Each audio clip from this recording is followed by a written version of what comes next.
한 정신병동에서 한 환자가 나는 하나님의 아들이다, 나는 하나님의 아들이다 이렇게 떠들고 다녔대요.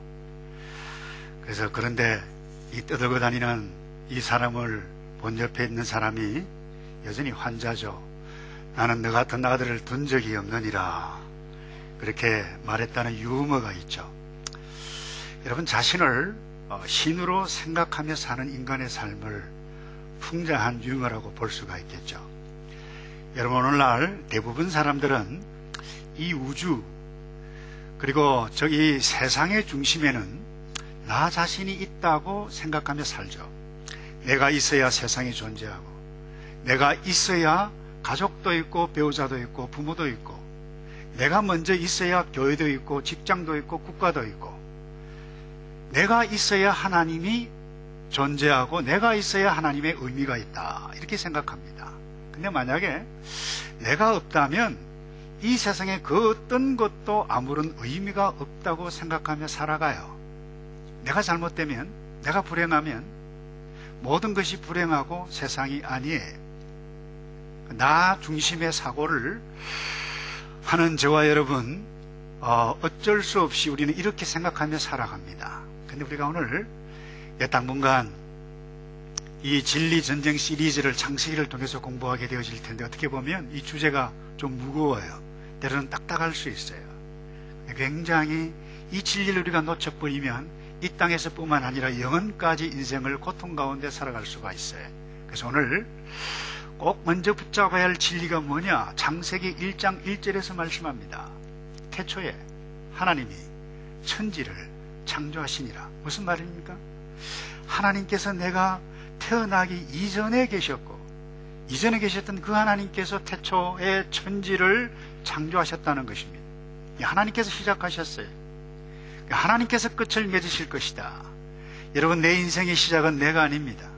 내 인생의 마감은 내가 하는 것이 아니에요. 사실 내 인생, 내가 살아야 하고 내 인생의 중심에는 내가 있다고 세상이 말을 해요. 맞는 부분도 있지만 그것은 틀린 것입니다. 여러분, 하나님 없이 내 생명이 불가능해요. 다시 말해서 나의 현재의 삶까지도 하나님이 없이는 불가능한 것입니다. 그래서 창세기는 모든 인생이 꼭 붙잡아야 할 가장 기본적인, 좀 더 심하게 이야기하면 바르게 이야기하면 절대적인 진리를 선포합니다. 그런데 이 진리를 내가 내 나름대로 해석을 하고 내 나름대로 무시하고 거부한다라고 하면 이 땅에 뿐만 아니라 영원까지 고통스러운 삶을 살 수 있어요. 그 진리가 무엇입니까? 이거예요. 한 번만 따라 할까요? 세상의 중심은 인간이 아니라 하나님이십니다. 내가 세상에 태어나기 전에 이미 하나님은 계셨다고 그랬어요. 거기에 계셨어요. 세상이 창조되기 전에 하나님은 우리가 인식할 수 없는 그 공간, 그 시간, 거기에 이미 계셨어요. 거기에 계신 하나님께서 태초에 하나님이 천지를 창조하시니라. 그런데 이 창세기 1장 1절에 말씀한 이 태초라고 하는 것은, 여러분, 성경에 요한복음 1장 1절에도 태초가 나와요. 학자들은 요한복음 1장 1절에 나타난 이 태초보다 창세기 나타난 이 태초가 더 뒤에의 태초의 의미다는 것입니다. 하나님이 언제 존재하셨어요? 영원이에요. 그런데 영원의 한 정점에 태초에 하나님께서 천지를 창조하셨다는 것입니다. 그래서 요한복음 1장 1절에 말한 그 태초는 영원, 이 창조, 태초라고 하는 의미 그 이전에, 그래서 요한복음 1장 1절에 이렇게 말씀하고 있죠. 태초에 말씀이 계시니라. 이 말씀은 곧 하나님이시니라. 이렇게 말씀하고 있어요.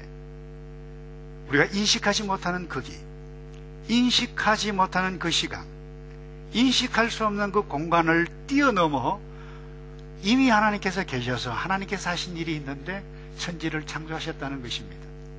스스로 창조하셨어요. 그래서 출애굽기 3장 14절에 보면 하나님께서 모세에게 말씀하시되 뭐라고 말씀하시는가 하면, 나는 어때요? 스스로 있는 자이니라 말씀하셨어요. 여러분, 스스로 계신 하나님 우리가 인식할 수 없어요. 그런데 이미 모든 것을 창조하고 여섯째 날에 인간을 창조했는데, 오고 오는 인간의 역사가 비롯되어졌어요. 근데 하나님에 의해서 창조된 이 피조물이 딱 태어나 보니까 이 아주 아름다운 이 세계가 있는 거예요. 이 세상이 있는 거예요. 이것을 보고 자기 나름대로 해석해서 이야기를 해요.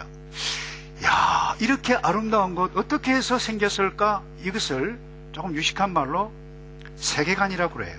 이 우주와 생명체가 어떻게 생겨났을까라고 생각하는 관점을 세계관이라고 그래요. 뭐 저절로 생겼지 뭐. 이렇게 생각하는 사람은 무신론의 세계관을 가지고 있다. 무신론자라고 그러죠. 아니야. 모든 것은 원래 물질이 있었는데 물질에서 출발됐다. 이렇게 말하는 사람들이 있어요. 공산주의 유물론자이죠. 여러분이 아시다시피 이 우주여행, 그러니까 대기권 밖으로 세계 최초로 나간 사람이 소련의 유리 가가린이라는 분이 있어요. 유명한 일화가 있죠. 이분이 비행을 마치고 기자들에게 거기에는 아무리 찾아봐도 하나님이 없었다, 이런 일화가 있는데, 여러분, 이 일화가 사실과는 조금 다릅니다. 이 유리 가가린이 이런 말을 한 적이 없어요. 근데 왜 이와 같은 말들이 설교 시간에도 많이 나타났잖아요, 과거에. 이 당시 공산당이, 당시 수상이 후르시초프였는데, 이 러시아 종교 반종교 캠페인을 벌이는데 공산당 회의에서 그 유리 가가린이 우주 비행을 해도 거기에 하나님이 없었다라고 이 후르시초프가 말한 것이 전달되어서 가지고 유리 가가린이 말했다, 이렇게 오해가 되어졌어요. 여러분, 왜 이 공산당들이 이 후르시초프가 이와 같은 말을 했을까? 이유는 딱 하나예요. 하나님이 없다라고 하는 것. 러시아 정교, 기독교, 종교를 없애기 위한 그들의 생각을 주입시키려고 하는 그 사람들의 생각 때문이었어요.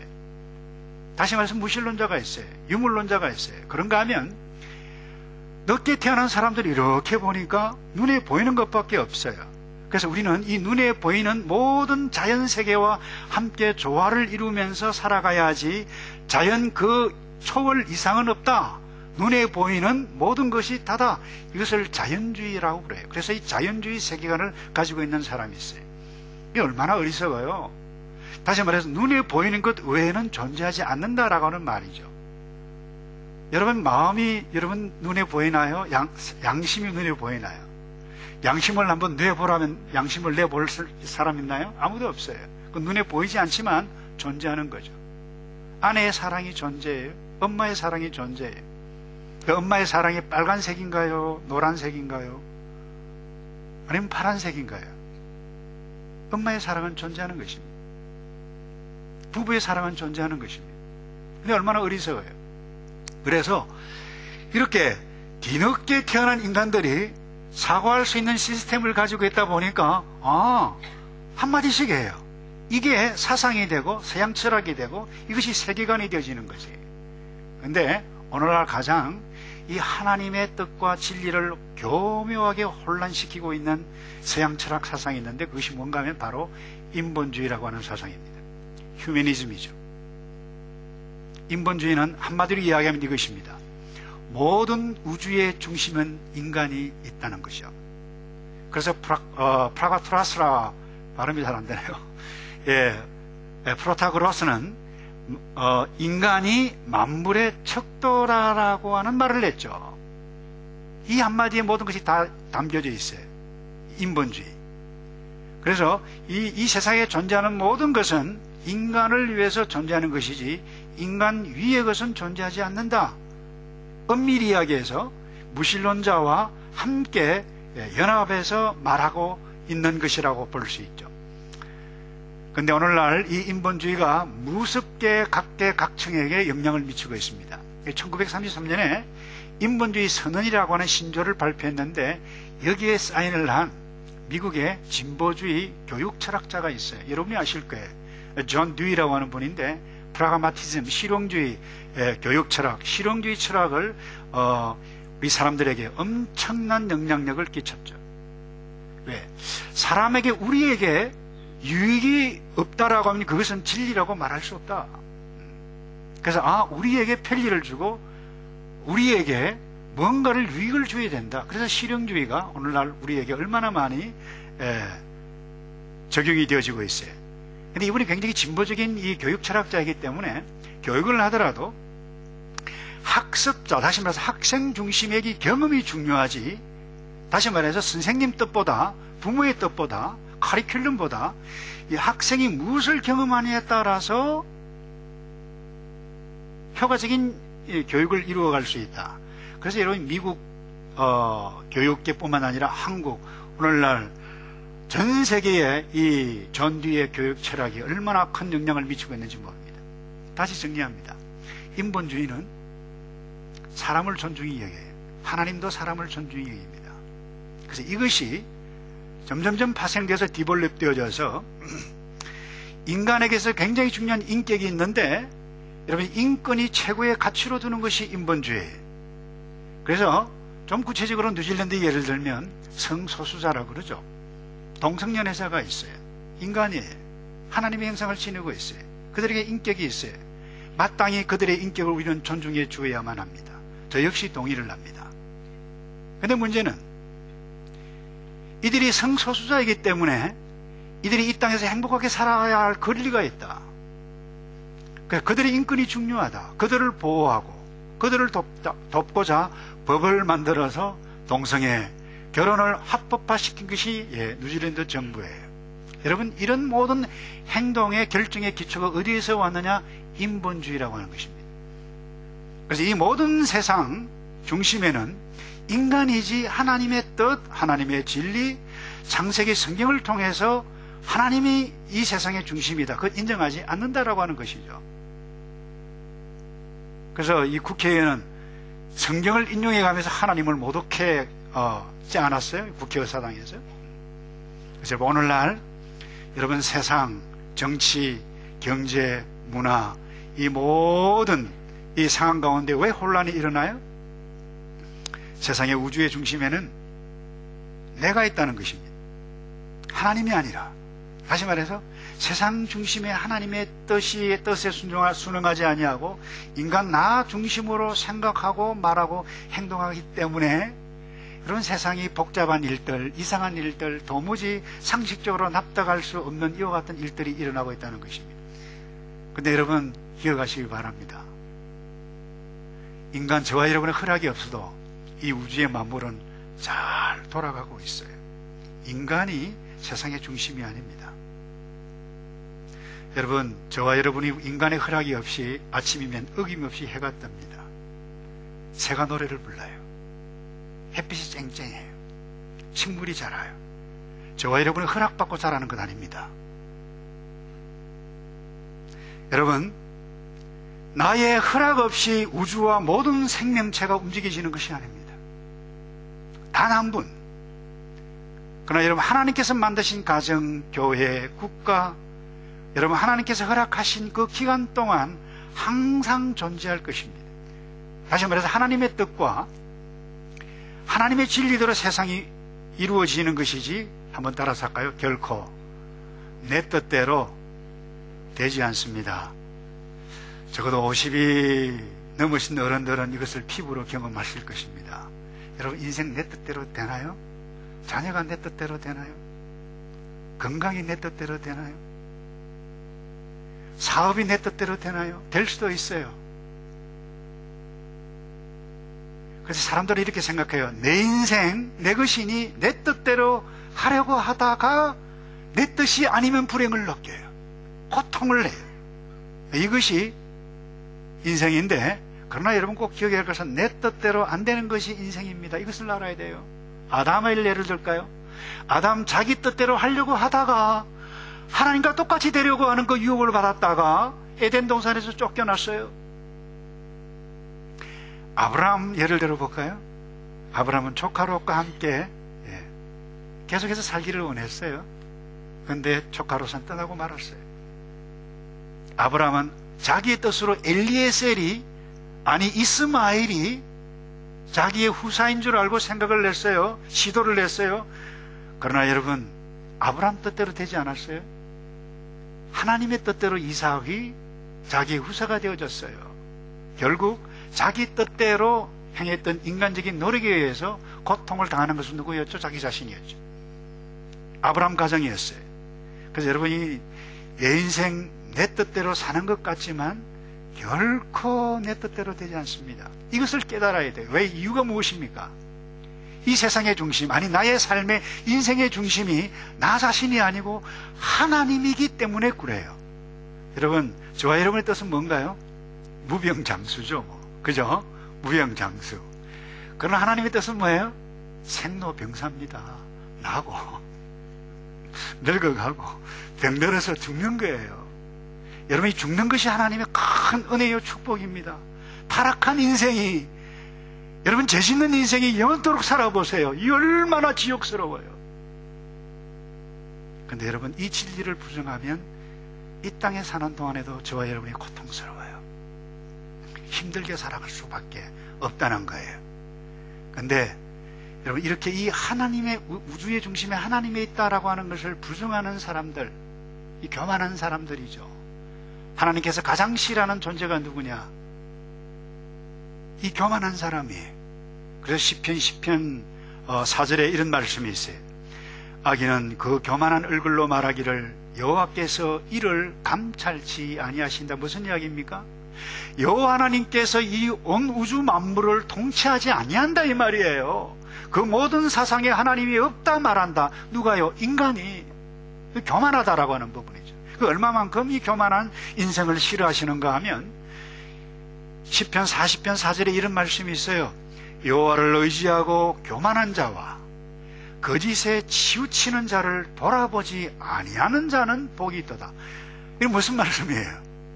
교만한 자와 거짓에 치우치는 돌아보지 말라. 돌아보면 복이 떠난다. 이렇게 말씀하실 만큼 교만한 자를 싫어해. 그래서 베드로전서는 5장 5절에 이런 말씀이 있죠. 하나님이 교만한 자를 대적하신다. 그런데 겸손한 자는, 내 인생 주인이 내가 아니고 하나님이다라고 겸손하게 엎드리는 자를 하나님께서 뭐예요? 높이신다, 은혜를 주신다, 복을 주신다, 인도하신다, 바른 행복을 살게 해주신다라고 하는 부분입니다. 여러분, 이런 하나님의 주권을 인정하고 하나님이 내 인생의 주인이라고 인정하는 저와 여러분 되기를 주님의 이름으로 축복합니다. 그래서 때로 사업이, 인간관계가 내가 원했던 것이 내 뜻대로 되지 않을지라도 내가 행복하게 살 수 있는 에너지가 있는 것은 무엇입니까? 내 인생 주인이, 이 내가 해가는 이 모든 것이 내가 주인이 아니고 가장 선한 것을 아시는 하나님이 나의 주인이기 때문에, 이것을 믿기 때문에 그 하나님께서 저와 여러분에게 가장 선한 것으로 주실 줄로 믿습니다. 그래서 내 뜻대로 되지 아니한다고 너무 억울해하지도 말고 분해하지도 말고, 하나님 그렇지요. 하나님이 나의 주인이십니다. 이 진리를 놓지 않기를 주님의 이름으로 축복합니다. 다음 두 번째요. 이 우주의 중심이 하나님이신데 어떻게 해서 하나님의 중심이신가요? 여러분, 우리가 태어나기 전에 이미 하나님께서 거기 계실 뿐만 아니라 항상 어제도 일하셨고 오늘도 일하시고 미래에도 일하실 그 하나님이 우리가 믿는 이 하나님이기 때문에 그분이 우주의 중심이 되신다라고 하는 것입니다. 여러분, 창세기를 제가 이 설교 준비하다 고민을 한참 했어요. 1장 설교 다 하려니까 1시간 반은 걸리겠더라고요. 그래서 13절까지 잘랐는데 간단히 오늘 두 토픽만 가지고 좀 나누어 가기를 공부를 원하는데요. 하나님께서 항상 일하셨어요. 어떻게 일하셨나요? 첫 번째, 천지를 창조하셨어요. 1절을 다시 볼까요? 태초에 하나님이 천지를 창조하시니라. 2절에 땅이 혼돈하고 공허하며 흑암이 깊음 위에 있고 하나님의 신은 수면에 운행하시니라. 그랬는데 여기 하나님께서 어떻게 창조하시는가를 구체적으로 보여주지 않아요. 선언하고 있어요. 그런데 이 어빙 젠센이라고 하는 분이 이 1절 하나님께서 창조하신 것은 원창조다. 원래 창조해야 됐는데 그때는 완벽하게 창조된 것이 아니다. 그래서 일부 학자들은 이렇게 이야기를 해요. 이 1절과 2절과 3절 사이에 엄청난 갭이 있었다. 그래서 영어로 이야기하면 gap theory, 간격 이론이라고 그래요. 그러니까 1절과 2절, 3절 사이에 이 공허하고 흑암이 깊은 가운데 있는 상태, 어떤 덩어리가 있었는데 그때가 10년인지 100년인지 우리의 시간 환상으로 그것이 억년인지 모른다는 것입니다. 이것을 갭 티어리라고 해요. 그래서 이 인간 창조 이전에 이미 뭐예요? 이런 큰 엄청난 이변이 일어날 수도 있었다, 일어났다라고 주장하는 것이 갭 티어리입니다. 근데 만약에 이 이론대로 상당히 일리가 있어요. 이와 같은 기간이 있었다라고 하면 오늘날 지질학자들이나 과학자들이 말하는 지구의 측정 연대에 맞춰갈 수가 있어요. 그런데 성경은 침묵하고 있습니다. 거기에 대해서. 어떤 사람은 이 과학자들이 말하는 이 지구 나이에 맞추기 위해서 첫째 날, 둘째 날, 셋째 날, 여섯째 이 날을 오늘 우리가 생각하는 히브리어로 요음이라고 하는 단어인데 24시간이 아니고 한 연대로 보낸 것입니다. 여러분, 성경은 그렇게 말을 하고 있지 않습니다. 근데 더 제가 안타까운 것은 오늘날 자유주의 신학자들은 뭐라고 이야기하는가 하면 창세기 1장과 11장은 하나의 설화다, 신화다, 이야기다, 그렇게 이야기를 해요. 그래서 진짜 히스토리는 창세기 12장 아브라함에게서부터 비롯되어진다. 그러니까 창조사건, 인간 타락사건, 노아의 홍수사건은 뭐예요? 하나의 설화라고 하는 것입니다. 신화라고 하는 것입니다. 사실이 아니다라고 하는 것입니다. 이것이 진보주의 신학자들이, 그것도 목사님들이 이야기를 하고 있어요. 왜 이와 같은 일들이 하느냐? 이성을 지니고 있는 인생이, 아무리 생각해도 과학적인 사고를 가지고 있는 인간이 이 성경이 창세기 1장에서 11장까지 나타나는 이 사건을 가지고 예수를 믿어야 된다, 구원을 받고 복을 받아라, 이렇게 복음을 증거하기 위해서는 납득할 수가 없다. 그러니 뭐예요? 설하다, 신하다라고 이야기를 하는 것입니다. 여러분, 맞나요? 여러분, 무슨 교묘한 영적인 전쟁이, 음모가 여기에 있는 것입니다. 여러분, 속지 말아야만 합니다. 그래서 저는 당분간 오늘날 우리가 붙잡아야 할 진리가 무엇인가, 그래, 진리 전쟁실이 좀 표현이 좀 그렇긴 한데, 우리가 지금 영적인 전쟁이 진리 전쟁의 때에 살아가고 있어요. 많은 사람들이 그것을 믿고 있어 논문을 써가고 있어요.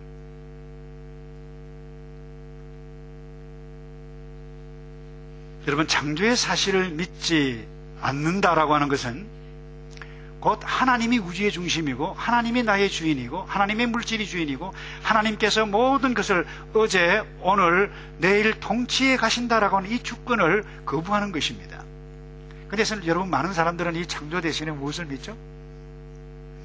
진화론을 믿죠. 그래서 여러분, 저희 교회도 다녀갔었습니다마는 전 한동대 총장으로 섬기셨던 이 김영길 총장님이 그래요. 이 진화론, 이것도 하나의 믿음이고 창조론 하나의 믿음인데, 사실 이 진화론을 믿는 데는 이 하나님께서 천지를 창조하셨다는 창조론을 믿는 것보다 더 큰 믿음이 요구된다, 그렇게 이야기를 해서 무슨 말인가 라고 이분이 쓴 글을 이렇게 보니까, 여러분, 진화론에는 하나님이 없어요. 그건 인간의 생각에 시작이 되어지는 거예요. 다시 말해서 인간의 추론이 있다는 것입니다. 그래서 이분이 그런 이야기를 해요. 진화의 순서를 이야기하면 이렇다. 태초에 수소가 있었습니다. 수소가 오랜 세월을 지나는 동안 유기복합물이 되었죠. 그래서 유기복합물이 단세포 아메바가 되고, 이것이 지나서 무척추 동물이 되고, 그리고 어리로 되고, 파충류가 되고, 포우리로 되고, 원숭이가 되고, 원숭이가 진화돼서 인간이 되어졌다. 여러분이, 그래서 이 진화론의 기본 과정은 지금도 진행됩니다. 완성이 아닙니다. 그래서 지금 동물원에 있는 원숭이가 좀 지나면 뭐가 된다고요? 사람이 될 수도 있다라고 철저하게 믿어요. 그 믿음이 대단하죠. 그러니 김영길 총장님이 과학자예요. 이 진화론을 믿는 데는 하나님께서 천지를 창조하셨다라고 하는 이 믿음을 믿는 그 믿음보다 더 큰 믿음이, 위대한 믿음이다, 그렇게 이야기를 하는 것입니다. 그래서 여러분, 유기복합물이 생명체가 된다라고 하는 것은 불가능하다. 불신자인 카프란이라고 하는 과학자가 생명체는 결코 저절로 생기지 않는다. 그 확률을 이렇게 이야기를 했어요. 10의 130성 분의 1이라고 그랬어요. 그러니까 무슨 말입니까? 그건 불가능하다는 이야기예요. 그래서 생명을 주는 자가 없이는 불가능하다라고 하는 것을 순수 과학지인 잡지 이 Scientific American 여기에 발표를 했다고 그래요. 예를 한번 들어볼게요. 여러분 슈퍼마켓에 가면 쇠고기가 있어요. 쇠고기를 한 건을 딱 보면 학자가 그래요.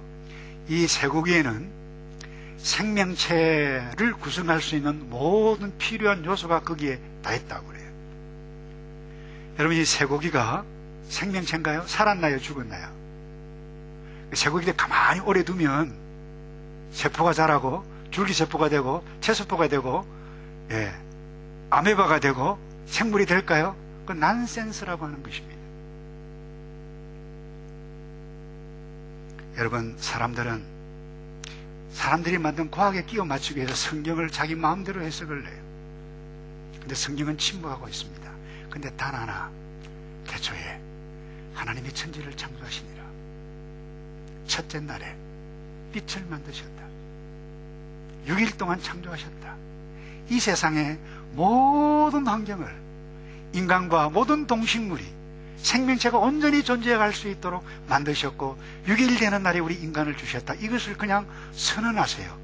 믿는 하나님의 백성이 되기를 축복합니다. 근데 이 하나님을 믿는데 내 사업, 내 인간관계, 현재 안고 있는 나의 문제, 하나님께서 통치하신다라고 하는 것을 구체적으로 믿지 않아요. 여기에 우리의 문제가 있어요. 그래서 오늘 첫 시간이기 때문에 하나님께서 어떻게 창세기 1장을 통해서 어떻게 신묘막측하게 이 우주를 만드니 간단하게 제가 설명하고 말씀을 정리를 하기를 원하는데 벌써 5분 전 12시네요. 6일간 창조하셨어요. 첫째 날에 빛을 창조하셨어요. 여러분, 이 낮과 밤이라고 하는 환경을 첫째 날에 만드셨어요. 이 빛은 햇빛이 아닙니다. 모든 사물의 에너지원입니다. 이 빛이 없이는 세상에 에너지가 없는 것입니다. 둘째 날에 궁창을 만드셨어요. 그런데 6절에 보세요. 이 궁창이 있는데 재밌는 것은 물 가운데 궁창을 만들었어요. 그래서 궁창 위에 하늘이 있고 궁창 아래 지구가 있어요. 묻이 있어요. 그래서 보세요. 둘째 날에 궁창을 만드시고 셋째 날에 궁창 위에 있는 물과 나누어지라고 셋째 날에 여기에 있는 물을 물대로 모이고 묻이 드러나라. 그래서 바다와 육지를 셋째 날에 만들었어요. 이 궁창이라고 하는 것을 우리 대기권이라고 학자들은 이야기를 해요. 여러분, 이 궁창이 얼마나 중요한지 몰라요. 거대한 하나의 수증기층이라고 볼 수 있습니다. 이 대기권이 없으면 제가 지금 아무리 말을 하더라도 제 소리가 여러분에게 전달되지 않습니다. 촛불을 켤 수도 없어요. 식물이 자랄 수도 없습니다. 호흡할 수도 없어요. 이 대기권에는 산소와 질소의 비율이 1대4인데 여러분, 산소가 조금만 많아도 여러분 성냥불로 탁 켜면 그 주위만 붙는 것이 아니라 온 동네방네 확 불이 타버려요. 근데 질소가 조금만 많으면 모든 동식물이 질식해서 죽어버리게 되십니다. 그래서 여러분, 이 질소가 약 78%의 비율이 조금만 높아지면 이와 같은 일들이 일어난다는 것입니다. 그래서 미래의 생태계학자, 환경학자들이 염려하는 것이 있어요. 제일 겁내는 것이 이 브라질의 아마존 나무를 베어버리는 것. 그래서 가장 두려워한다는 것입니다. 왠가 하면 이 나무를 베어내면 지구의 산소량이 줄어들기 때문에. 그런데 이 대기권에 아름다운 구름이 있네요. 제가 글을 보니까 이 구름이 몇 초당 1600톤 물을 증발시킵니다. 구름이 생겨요. 근데 때가 되면 이 구름이 지나가다가 산맥에 걸리면 비가 내려요. 여러분, 물이 되고 수증기가 되고 이것이 자연스럽게 이 시스템이 확 돌아가요. 누가 만드셨다고요? 이 궁창을 하나님께서 오묘하게 이 환경을 만드셨어요. 그리고 셋째 날에 바다와 육지를 만드셨다고 그랬죠. 여러분, 이 바다와 육지의 비율이 7대 3이에요. 육지가 조금만 더 많으면 사막화가 일어나요. 바다가 조금만 더 많으면 여러분 습지대가 너무 습기가 많아가지고 여러분 우리가 살 수 있기 힘든 환경이 나타난다라고 하는 것입니다. 뿐만 아닙니다. 셋째 날에 여기 보니까 하나님께서 필요한 채소와 과일과 우리에게 필요한 모든 영양소를 공급해 주셨어요. 그래서 여러분들이 학자들이 뭐 허준 동의보강에 보면 그래서 콩은 어디에 좋고 양파는 뭐 동맥경화에 좋고 막 그러잖아요. 그래서 왜 그래요? 하나님께서 만든 것 그것 보고 하다 보니까 그렇게 설명을 하는 거예요. 그리고 넷째 날에 하늘의 궁창에 있는 광명들 그리고 해, 달, 별 각각 역할을 부여하셨어요. 그리고 다섯째 날에 바다와 물속에 있는 물고기를 만드셨네요. 여러분이 좋아하시는 해거리를 하나님께서 준비하셨어요. 그리고 공중에 나는 새를 만드셨어요.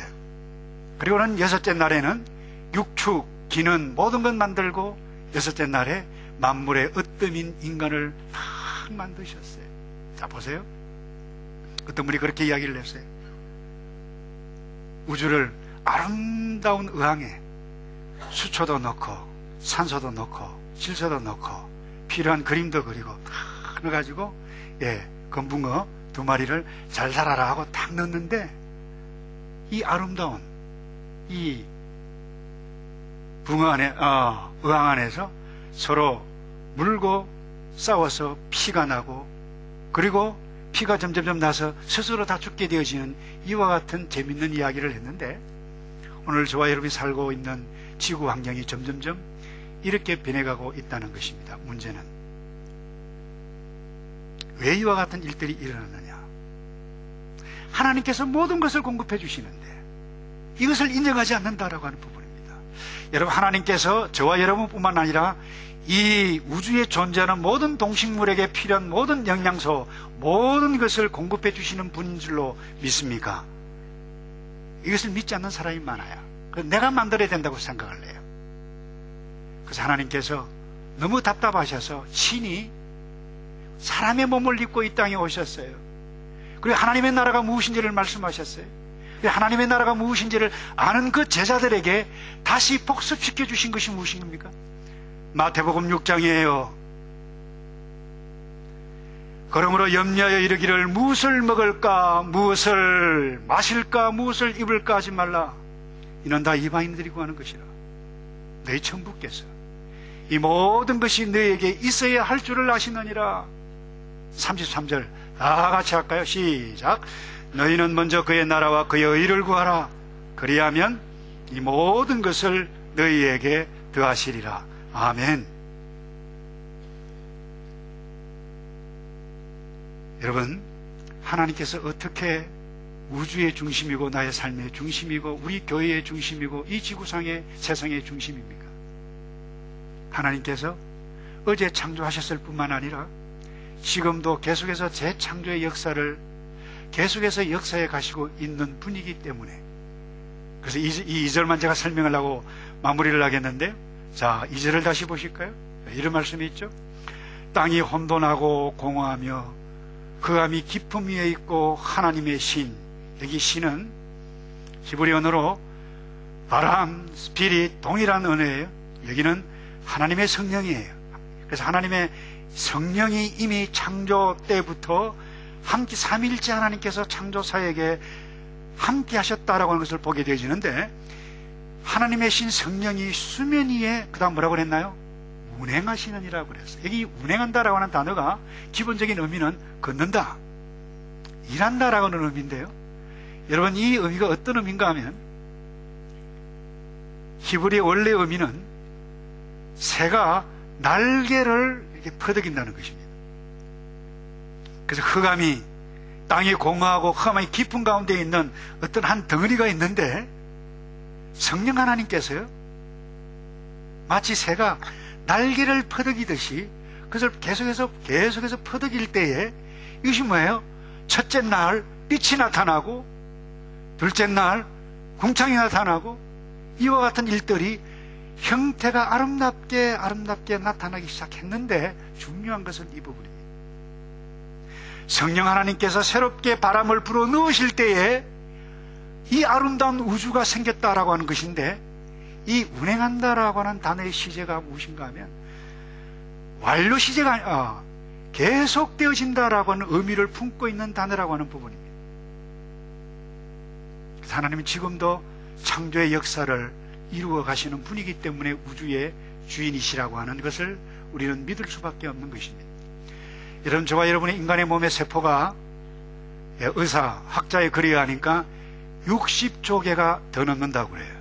근데 여러분, 지금도 여러분의 몸의 세포가 끊임없이 죽어가고 있어요. 동시에 끊임없이 재생되고 있어요. 제일 빨리 죽는 게 2시간, 이 위장세포는 수명이 2시간 30분이라고 그래요. 백혈구는 24시간이라고 그래요. 그럼 막 죽어요. 근데 하나님께서 뭐예요? 계속해서 재창조의 일을 하세요. 근데 언제요? 하나님의 뜻에 의해서 하나님의 섭리 동안, 우리가 살 수 있는 동안까지 허락해 주신 동안 하나님께서 계속해서 재창조의 역사를 이루어 가신다라고 하는 부분입니다. 그런데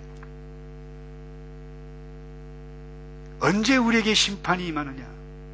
언제 우리에게 고통이 있느냐? 언제 우리에게 문제가 나타나느냐? 언제 어려움이 나타나느냐? 온 우주 만물을 여시는 하나님의 뜻을 무시하고 하나님을 무시하고 내 마음대로 살 때 땅이 황폐해지고, 인간이 황폐해지고, 몸이 황폐해지고, 인간관계가 황폐해지고, 모든 것이 황폐해진다라고 하는 부분입니다. 한 번만 따라서 할까요? 나의 주인은 하나님이십니다. 세상의 주인은 하나님이십니다. 여러분 믿습니까? 그래서 여러분들이 그 어떤 구체적인 여러분의 질병, 여러분의 자녀, 여러분의 사업, 그 어떤 문제 가운데서도 구체적으로 하나님의 섭리에서 통치해 가신다라고 하는 것을 인정할 때에 여러분은 새롭게 피어날 줄로 믿습니다. 그런데 이것을 인정하지 않을 때 어떤 일이 일어나느냐? 예레미야 선지자가 이스라엘 백성들이 타락한 그 순간에 이런 고백을 냈어요. 예레미야 4장 23절에 내가 땅을 본 적 혼돈하고 공허하다. 그 땅이 예레미야 선지자가 본 땅이 뭐예요? 이스라엘 땅이에요. 이스라엘 백성들이 하나님을 떠나고 말씀을 떠나고 타락하게 되어졌을 때에 그 땅이 혼돈하고 공허했다. 근데 22절에 한번 보실까요? 내 백성은 나를 알지 못하는 우둔한 자요, 지각이 없는 미련한 지식이라. 악을 행하기에는 지각이 있으나 선을 행하기에는 무지하다. 그때 땅을 본 적 혼돈하고 공허하며 하늘을 우러른 적 거기에 빛이 없었다 그랬어요. 여러분 혹시 불행하신가요? 마음이 황폐한가요? 육체에 어려움이 있나요?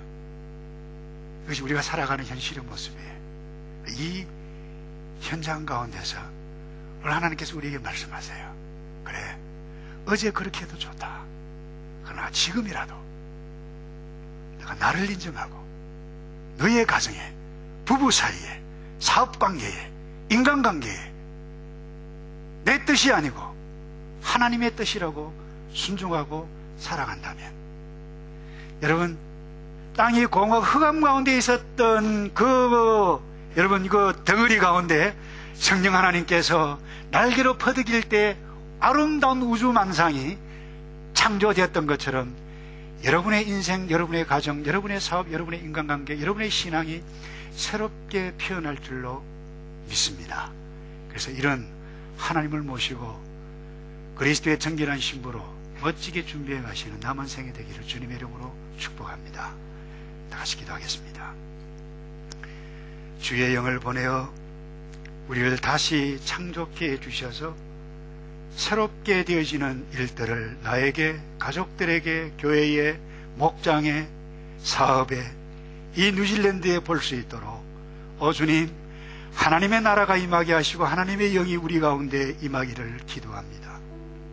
주님, 주님이 나의 주인이고 나를 지으셨고 생명이 내 것이라고 생각하는 어리석은 것이 아니라 아버지께서 인도에 가실 것을 믿고 하늘을 보며 감사하고 땅을 보며 감사하고 식물을 보며 감사해가고 아내를 보고 감사해가고 남편을 보고 감사해가고 교회를 보고 감사하고 국가를 보고 감사해가고 사람들을 보고 감사해가 하나님의 나라를 세워가는 주의 거룩한 이 백성들만 되게 도와 주시옵소서. 예수 그리스도의 이름으로 기도합나이다. 아멘.